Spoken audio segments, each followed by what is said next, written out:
We want to return now to a special series that we had to put on hold because of the election campaign. It looks at the innovative ways Canadians are tackling the rising cost of housing. Tonight, we look at what's called co-op accommodation. James Murray visited Burnaby, BC to find out how it works. Who brought the wine? So when was the last time you and a bunch of your neighbors sat down to play a game? You know, a board game. Now, The answer to that question will tell you right away how different your life is from the people here in this room. They play together all the time. it's a much better stress buster than zoning out in front of the TV, man. One of the benefits, they say, of co-housing.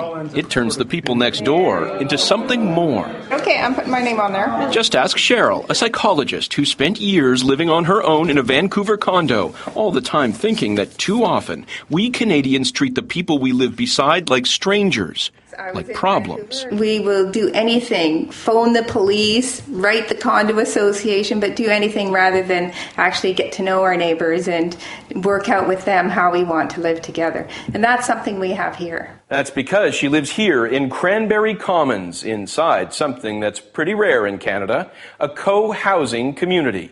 Here's how it works.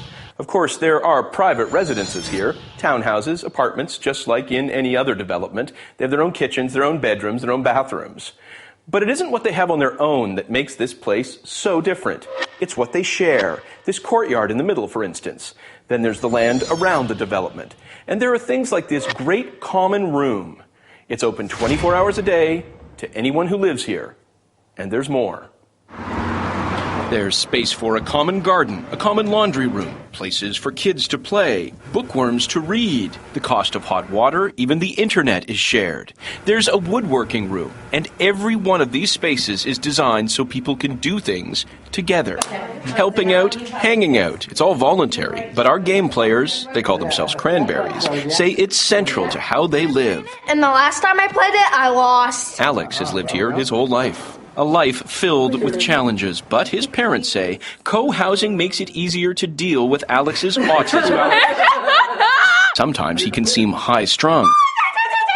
People here don't treat him like he's misbehaving. The better his experiences are, the better his development goes, and it's a big deal. It's a really big deal for him because it's not just what happens for him today and this week and this month, but it's how he's going to grow up into an adult. Mom and Teresa and Dad are on this diet. So when Alex returns a borrowed cup of sugar or even some bananas, he's met with a smile. Oh, thank you very much. What did you have, pancakes?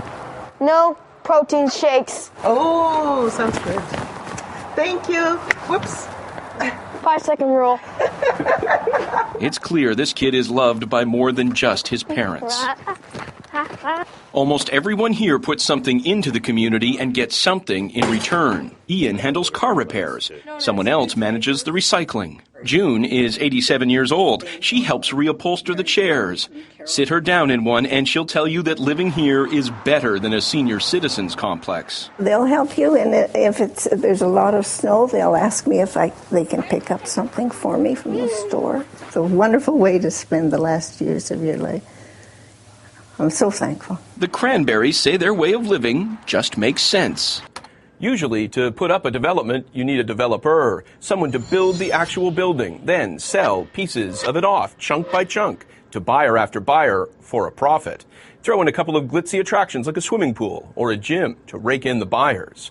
With co-housing, the people who live here are the developers. They put up the building, they save the profits, and everything in the development suits their needs exactly.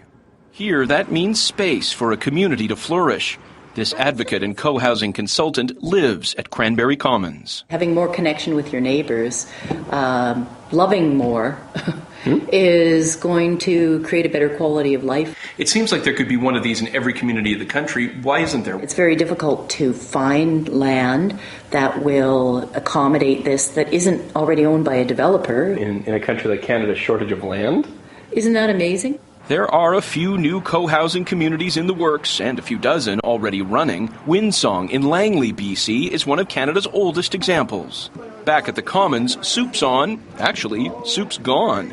The weekly potluck supper disappears quickly. You want what? What's this up here? Followed by a planning meeting. Everything from repairs to how rooms get used, all of it is governed by consensus. So decisions are made, and another night is spent together. James Murray, CBC News, Burnaby, British Columbia.